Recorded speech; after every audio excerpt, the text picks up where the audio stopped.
Are you experiencing low to mid back pain that's potentially keeping you from working in the yard, playing with the kids, even exercising?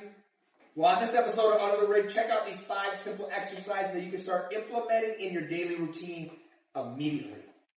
All right, so movement number 1, what we got Coach Bailey here in the tabletop position. We're going to look at a banded cat-cow variation here. You can obviously do this without a band, but this one really giving you some tactile feedback through your mid-back or your mid-thoracic.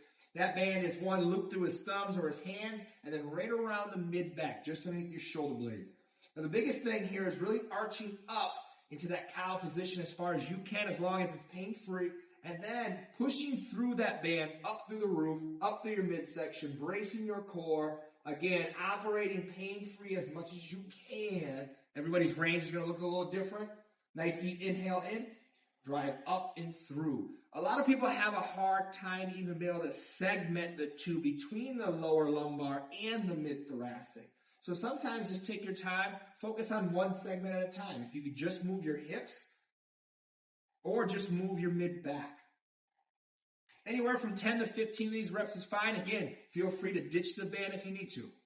Another great exercise, great for mobility, is going to be this tabletop thoracic extension or rotation, I should say. So again, take your hand, put it right behind your ear. I don't want you to grip it on your neck. You're going to go ahead and rotate through as far as you can, and then also opening back up as far as you can. Stretching through your delts, your pec, all the while mobilizing your shoulder blades, getting your obliques involved. And notice how he's not pulling his body too far forward or his hips too far back. Keep a nice and neutral spine. Again, about 10 to 15 reps per side here. The further you can open up, the better. The more you're going to open up your chest. All those muscles from sitting down with that terrible posture, we want to reverse that. All right, this next one, you're going to need a wall to sit at with that inside knee about 90 degrees. Outside knees down. Now this one is a little more advanced, so really kind of take your time with this. So we got a half kneeling windmill through our thoracic here as well. So I'm going to let him do a couple reps. We're going to talk our way through it. So we're going to start taking that inside elbow to the inside knee. Then as you open up, hinging and leaning towards the back, you're going to rotate towards that wall as far as you can. So you can already see how much mobility it's going to take to go through your mid-back, through your spine. All the while, nothing is rotating through your lower back or through your lumbar. That's not what it's intended to do. We are intended, however, to rotate through our mid-back. Awesome. This one, we're going to take it down anywhere from about 5 to 8 reps each side. Again, try to make contact with that wall as much as you can. Focus on breathing, keeping your abs braced.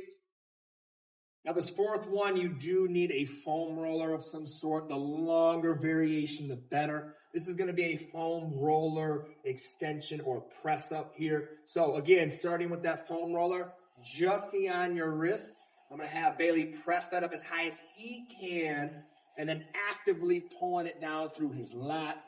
What we're trying to do is we're trying to get up not only just as high as you can, but dropping that chest towards that wall, allowing these shoulder blades to move freely around that rib cage and back in towards the spine. So again, if you can see that on film here as they come together on the down, winging out on the up. Again, trying to press your chest into that foam roller, into that wall to help open up, again, all that mid-thoracic, those low traps. Beautiful. And everybody's range is going to be a little different. And maybe about 10, 15 reps or so. And this last one here is a phenomenal stretch for your QL. So we'll call this the QL stretch. Using a pillar or even a door frame. If you're at home, you're going to go ahead and take that inside arm to the doorway or the frame. You're going to step your inside leg in front and over, all the while reaching that outside hand overhead. Now feeling a stretch through the lats here, your obliques, your rib cage. I'm going to cue you to not only just reach overhead, but imagine if somebody's pulling your hips out towards the side. Okay? Now everybody's going to be a little different, right? You might be tighter in different muscles than the other. So if I ask Bailey, where do you feel this the most at? Towards the armpit, right? So his lats, not in his QL, his mid-back. So sometimes what I like to have people do is we're going to manipulate this top hand I'm going to have them let me take it, pull it lower, and rotate his hips slightly. And it's going to take, again, everybody's a little different with playing with the hips, the way you rotate your hips and push them out to try to get into this area of your back, your QL muscle. Lats are good as well.